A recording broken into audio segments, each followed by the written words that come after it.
Tonight, we're diving deep into the twisted world of obsession, betrayal, and terror. These are true stories of exes turned stalkers, where love curdles into something sinister. Grab your headphones, lock your doors, and brace yourself for 4 haunting tales that'll make you question how well you really know the ones you've loved. Let's step into the darkness, if you dare. Story 1. The Ghost of Liz Gollier. The air in Omaha, Nebraska, felt heavy in the fall of 2012, as if the world itself was holding its breath. Dave Kropa, a 36-year-old auto shop manager, was starting fresh after a long relationship with Amy Flora, the mother of his 2 children, fizzled out. Eager to dip his toes into the dating pool, but feeling rusty, Dave turned to the internet, signing up for a couple of dating sites. It was a decision that would plunge him into a nightmare he couldn't wake from, a labyrinth of deception spun by a woman named Shauna Liz Gollier. What began as a casual fling would unravel into a chilling tale of obsession, impersonation, and murder, a story so twisted it would leave scars on everyone it touched. Dave was a regular guy, not the type to seek drama. With his calloused hands and easygoing demeanor, he was more comfortable fixing engines than navigating the complexities of modern romance. When he matched with Liz Gollier on a dating site, he was intrigued. Liz was a single mother with a sharp wit and a disarming smile, her blonde hair framing a face that seemed warm and approachable. Their first date was simple, a coffee shop meetup that stretched into hours of effortless conversation. Liz was charming, if a bit intense, her eyes locking onto Dave's with an almost magnetic pull. They started seeing each other casually, nothing serious, just 2 adults enjoying each other's company. But Liz had a way of lingering in Dave's thoughts, her texts arriving with a frequency that felt just a touch too eager. A few weeks into their fling, Dave met another woman on the same dating site, Carrie Farver. Carrie was different, vibrant, independent, with a quick laugh and a no-nonsense attitude. A single mom herself, she worked as a computer programmer and had a fiery spirit that drew Dave in. Their first date was electric, a night of shared stories and stolen glances at a local bar. Carrie's energy was contagious, and Dave felt a spark he hadn't in years. For 2 weeks, they were inseparable, spending evenings together at his apartment, talking about everything from their kids to their dreams. But Dave wasn't ready to settle down. He was upfront with both women. He wasn't looking for anything exclusive. Carrie seemed fine with that, her confidence unshaken. Liz, however, reacted differently. Her texts grew sharper, her tone laced with a subtle edge whenever Dave mentioned spending time elsewhere. Then everything changed.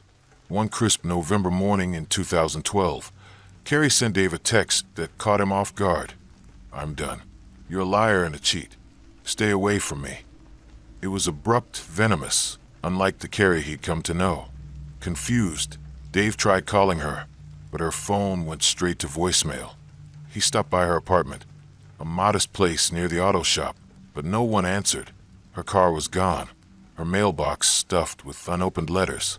Carrie had vanished, leaving behind only that bitter message. Dave chalked it up to a misunderstanding, maybe a bad day. But the texts didn't stop. They kept coming, dozens, then hundreds, flooding his phone with a torrent of rage. "I see you with that whore Liz. I'll make you both pay. You'll never be happy without me." The words were laced with a venom that felt alien, as if someone else was typing them. Dave's confusion turned to unease. He hadn't seen Carrie in days, yet her digital presence was relentless, a ghost haunting his phone. Liz, too, started receiving messages from Carrie's number. They were vicious, accusing her of stealing Dave, threatening to burn her house down. Liz showed up at Dave's apartment one night, pale and trembling, clutching her phone. "She's watching me," Liz whispered, showing him a text. "I know where you live, Liz. I'm outside right now." Dave felt a chill crawl up his spine. He tried to calm Liz, suggesting they go to the police, but she hesitated, saying she didn't want to escalate things. Still, Dave filed a report with the Omaha Police Department, showing them the barrage of messages. The officer was sympathetic, but skeptical. Without physical evidence of Carrie's presence, there wasn't much they could do. "Change your number," the officer suggested. Dave did. but the texts followed, as if Carrie had an uncanny ability to track him down. Months passed, and the harassment escalated. Dave's tires were slashed outside his apartment. Liz's house was vandalized, her windows smeared with hateful words in red paint. Amy Flora, Dave's ex and the mother of his kids, started getting messages too, accusing her of meddling in Dave's life. The texts were relentless, arriving at all hours, sometimes describing intimate details only someone close to Dave could know, like the time he and Liz had dinner at a specific diner or the brand of beer he kept in his fridge. Dave's life became a prison of paranoia. He stopped going out, kept his curtains drawn, and checked his locks obsessively. Liz clung to him, her fear mirroring his own, but there was something in her eyes, a flicker of something Dave couldn't place. She seemed almost too invested, too quick to share every new message from Carrie. By 2013, the situation grew darker. Liz's garage caught fire one night, the flames licking at the walls before firefighters contained it. She swore it was Carrie, claiming she'd seen a shadowy figure lurking nearby. Dave wanted to believe her, but doubts gnawed at him. Carrie hadn't been seen in over a year, not by her family, her friends, or her co-workers. Her mother, Nancy, was frantic, filing missing person reports and pleading with police to take it seriously. Nancy told investigators Carrie had bipolar disorder and sometimes went off the grid, but this was different. Her bank accounts were untouched, her apartment abandoned. It was as if Carrie had been erased, leaving only her digital venom behind. Detectives Ryan Avis and Jim Doty from the Pottawatomie County Sheriff's Office took an interest in 2015. The case had languished, dismissed as a runaway situation, but the sheer volume of messages, over 50,000 texts and emails, raised red flags. They approached it from two angles. Doty assumed Carrie was dead, while Avis searched for signs she was alive. They dug into her last known movements. On November 13th, 2012, Carrie had been at Dave's apartment, working on her laptop while he was at the shop. She left abruptly, saying she had to meet a client. That was the last anyone saw of her. Her phone, however, kept sending messages, pinpointed to cell towers across Nebraska and Iowa. The detectives interviewed Liz, who was eager to point fingers at Amy Flora, claiming she'd been harassed too. Liz handed over her phone, a move that stunned Davis. "She just gave it to us," he later said, like she had nothing to hide. But the phone was a goldmine. Hidden in its data were deleted emails, photos, and metadata linking Liz to Carrie's digital trail. One photo showed Carrie's car, abandoned in a lot, with Liz's reflection faintly visible in the window. Another file contained a draft email from Carrie's account, written on Liz's device. The pieces started falling into place. Liz wasn't a victim. She was the architect. The truth was more horrifying than anyone could have imagined. Liz Gollier had murdered Carrie Farver in a fit of jealousy, likely that November day in 2012. Investigators believe Liz lured Carrie to her apartment under a pretense, then stabbed her to death. Carrie's body was never found, but blood evidence in Liz's home matched Carrie's DNA. For years, Liz had impersonated Carrie, using burner phones and email accounts to send those hateful messages, crafting a web of lies to keep Dave close and deflect suspicion. She'd vandalized her own property, set her own garage on fire, even shot her own dog to bolster her victim narrative. Liz's obsession with Dave had driven her to erase Carrie, not just her life, but her very existence, replacing her with a digital phantom. In 2017, Liz was arrested and charged with first-degree murder. The trial revealed a woman unhinged by obsession, her mind a maze of manipulation. Prosecutors presented a chilling timeline. Liz had used Carrie's phone to text her mother, her friends, even her boss, mimicking Carrie's voice to keep the illusion alive. She created fake social media profiles, sent herself threats, and orchestrated every detail to paint Carrie as the villain. The jury took less than an hour to convict her. Liz was sentenced to life without parole, her face expressionless as the gavel fell. Dave, haunted by the revelation, struggled to reconcile the woman he dated with the monster who destroyed so many lives. The case left a permanent mark on Omaha. Nancy Farver, Carrie's mother, spoke at the sentencing. her voice breaking. Carrie was my light. Liz took her from me, but she'll never take her memory. Dave moved away, seeking solace in anonymity, but the scars remained. The story of Liz Gollier is a grim reminder that love can twist into something unrecognizable, a force that doesn't just break hearts, it shatters lives. For years, Dave lived in fear of a ghost, not knowing the real monster was standing right beside him, smiling, plotting, and waiting. Story 2. The Digital Haunting of Jenny. In the quiet suburbs of Seattle, Washington, the year was 2019, and social media was the pulse of connection for 28-year-old Mia, a graphic designer with a knack for turning her daily life into art. Her Instagram was a curated gallery of vibrant sketches, cozy coffee shop visits, and candid moments with her rescue dog, Luna. With a modest but growing following, Mia loved engaging with her audience, responding to comments with warmth and wit. But among her followers lurked a shadow, a woman named Jenny, an ex-girlfriend whose obsession would transform Mia's digital haven into a suffocating nightmare, a tale of relentless pursuit that blurred the line between the virtual and the real. Mia and Jenny had dated briefly in 2017, a whirlwind romance that lasted 6 months. Jenny was a barista with a poetic streak, her dark eyes and quiet intensity drawing Mia in. Their relationship was passionate but volatile, marked by Jenny's need for constant reassurance. When Mia ended things, citing Jenny's controlling behavior, the breakup was messy. Jenny sobbed, begged, and sent walls of text, but Mia held firm, blocking her on all platforms. For a while, it seemed Jenny had moved on. Mia threw herself into her work, started dating a new partner, Alex, and built a life that felt full and free. But Jenny was far from gone. She was watching, waiting, and planning. It started subtly in early 2019. Mia noticed odd comments on her Instagram posts, left by accounts with generic names like ArtLover123 or Seattle_sketches. The comments were overly familiar, referencing details Mia hadn't shared publicly, like the park she walked Luna in or the brand of tea she drank. At first, she brushed it off as coincidence, but the comments grew stranger, laced with a possessive tone. "You look so pretty in that sweater, Mia. Did Alex buy it for you?" Mia's stomach churned. She hadn't posted about Alex, and her relationship was private, known only to close friends. She started locking down her accounts, making them private, but new profiles kept appearing, each one more invasive than the last. By summer, the messages escalated.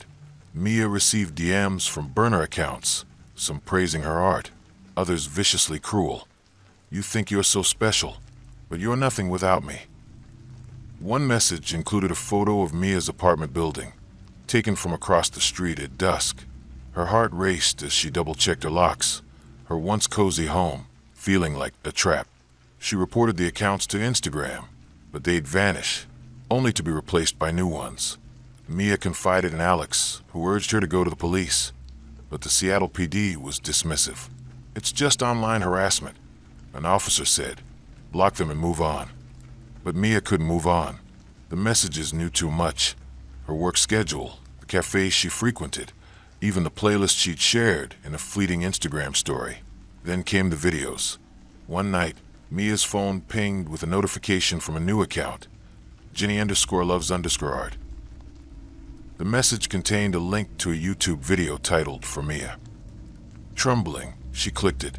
The video was a montage of her own Instagram posts, her sketches and selfies, set to a haunting cover of a song she'd once told Jenny she loved.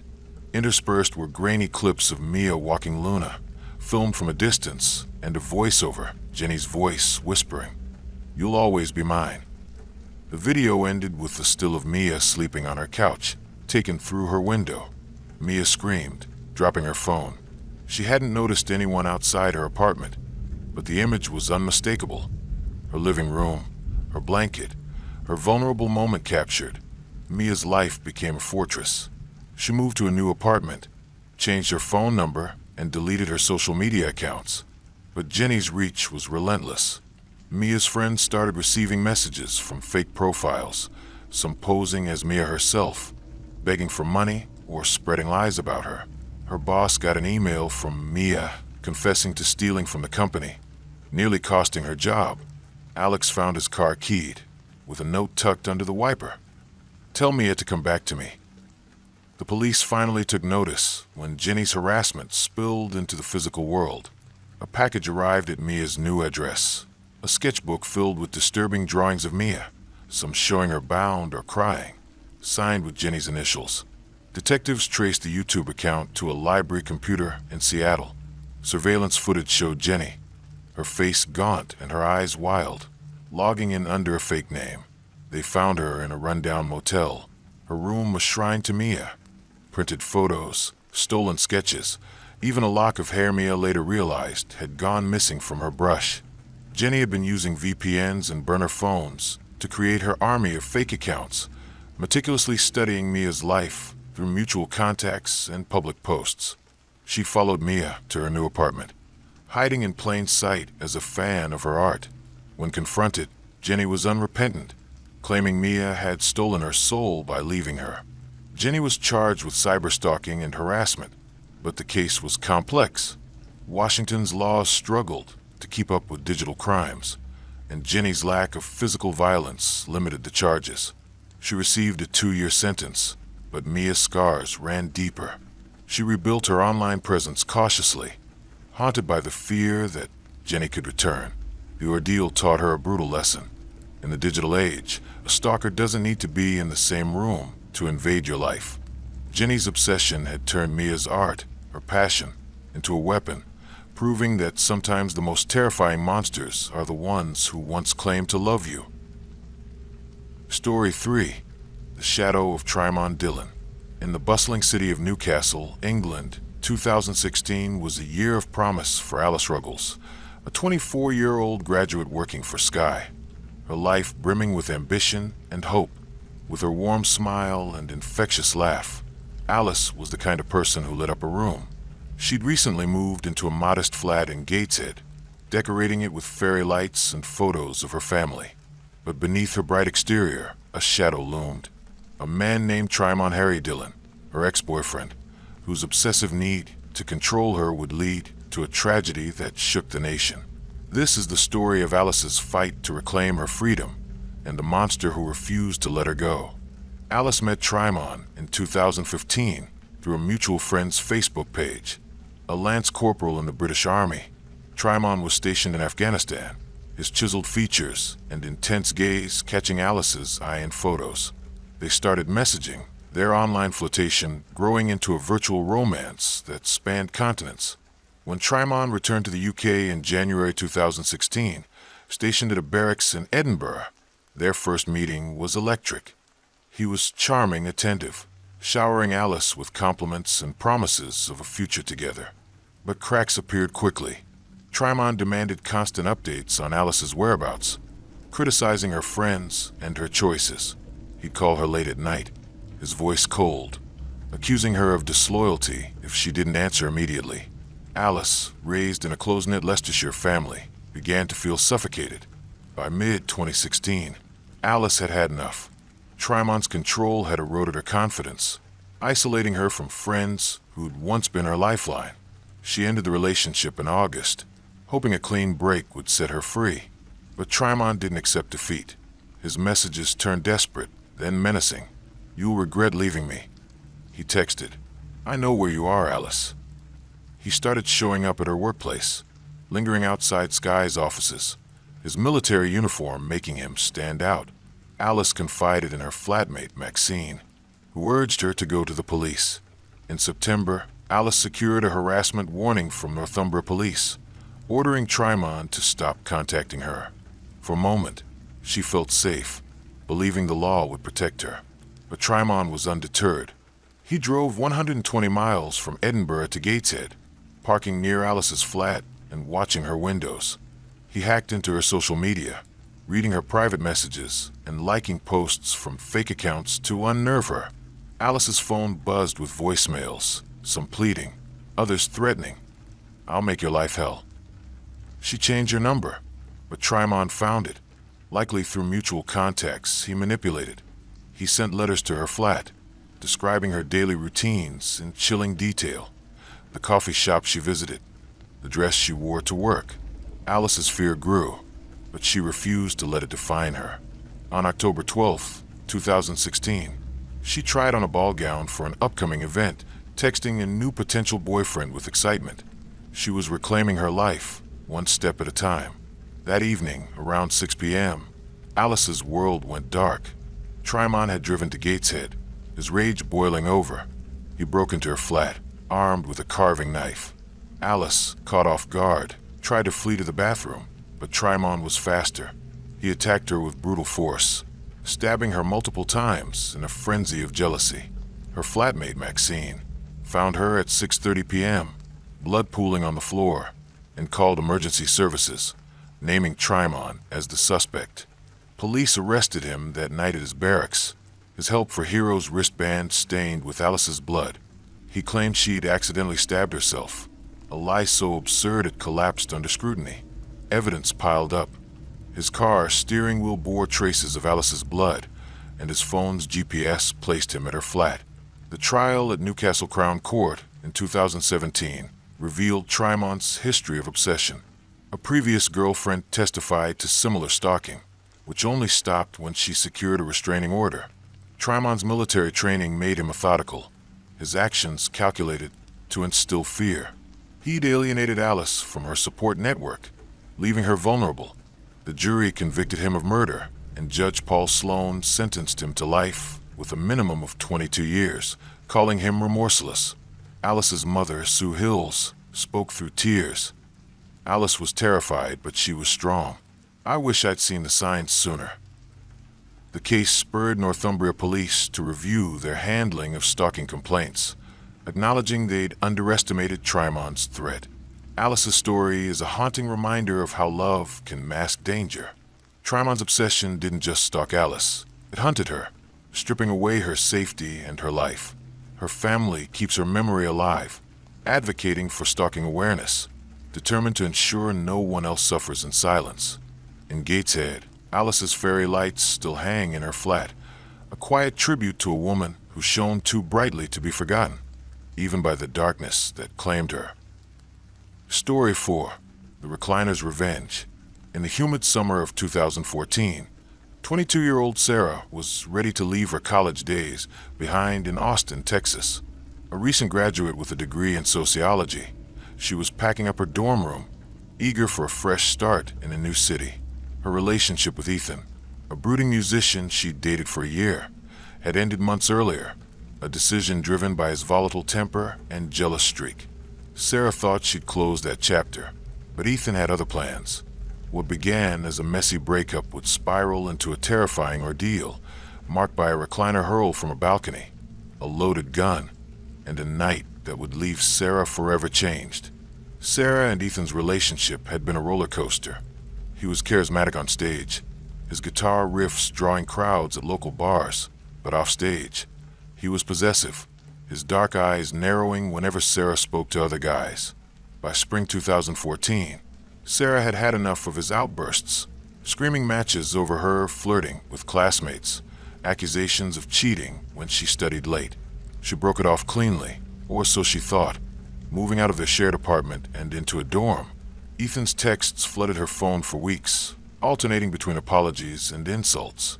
"You'll never find anyone like me," he wrote. "You're making a mistake." Sarah blocked him, hoping distance would dull his fixation. But Ethan's obsession only grew. He started showing up at her favorite coffee shop, sitting silently at a corner table, staring as she worked on her laptop. Friends warned her he'd been asking about her, quizzing them on her new address and job plans. Sarah felt a prickle of fear but brushed it off. Ethan was intense, but harmless, right? Then came the night that shattered her illusions. In June, Sarah was packing her dorm room when her friend's dad, Mike, arrived to help her move. As they loaded boxes into his truck, a loud crash echoed from above. A recliner, Sarah's old one, left behind with Ethan, sailed off her former apartment's balcony, narrowly missing Mike's truck. Ethan stood above, his face twisted with rage, shouting, "You think you can just leave me?" Mike, a burly ex-Marine, yelled back, unafraid, Ethan stormed inside, and Sarah's heart sank. She knew he kept a handgun, a detail he'd bragged about during their relationship. Minutes later, Ethan reappeared, waving the loaded pistol, his voice slurred from drinking. "You're not going anywhere, Sarah." Mike called the police, pulling Sarah behind the truck for cover. When officers arrived, they wrestled Ethan to the ground, the gun clattering to the pavement. He was arrested for reckless endangerment, but the nightmare was far from over. Released on bail, Ethan's harassment intensified. He called Sarah from block numbers, leaving voicemails that chilled her blood. "I'm watching you pack. That blue shirt looks nice." He'd somehow learned her dorm's layout. Sarah moved to a friend's apartment, but Ethan found her. One night, she woke to a scratching sound at her window. Peering through the blinds, she saw Ethan's silhouette, his breath fogging the glass. She called 911, locking herself in the bathroom until police arrived, but Ethan was gone. The next day, her car's tires were slashed, a note tucked under the wiper. "You can't hide." Sarah's parents urged her to move back home, but she refused, determined not to let Ethan control her life. She installed a security system, changed her routines, and got a restraining order. But Ethan was relentless, showing up at her new job, a nonprofit in downtown Austin, disguised in a hoodie. The breaking point came in August. Sarah was home alone, the city quiet under a moonless sky. Her phone buzzed with a text from an unknown number. "Look outside." Trembling, she peeked through her curtains and saw Ethan standing across the street, holding a flashlight aimed at her window. She called the police, but before they arrived, Ethan smashed her front door's glass panel, his footsteps heavy in the hallway. Sarah hid in her closet, clutching a kitchen knife, her heart pounding as she whispered to the 911 operator. Officers caught Ethan inside, a duffel bag stuffed with zip ties, duct tape, and a notebook detailing her every move, her work hours, her gym schedule, even the meals she ate. Ethan's trial in 2015 exposed the depth of his obsession. The notebook revealed he'd been stalking Sarah since the breakup, tracking her through social media and mutual friends. He'd rented a car to follow her without being recognized, even posing as a delivery driver to get close to her apartment. Charged with stalking, burglary, and violating a restraining order, Ethan was sentenced to 7 years. Sarah testified, her voice steady but her hands shaking. "He wanted to own me, but I'm not his to take." She moved to a new state, starting over, but the fear lingers. Ethan's release looms, and Sarah still checks her locks, haunted by the man who turned her freedom into a battlefield. And that wraps up tonight's descent into the chilling depths of obsession and terror. These true stories remind us that sometimes the scariest monsters are the ones we once trusted. If these tales sent shivers down your spine, hit that like button, subscribe, and ring the bell for more nightmares delivered straight to you. Share your thoughts in the comments. Have you ever encountered Stalker's shadow? Stay safe, keep your doors locked, and we'll meet again in the dark for more stories that haunt. Until next time, sleep with one eye open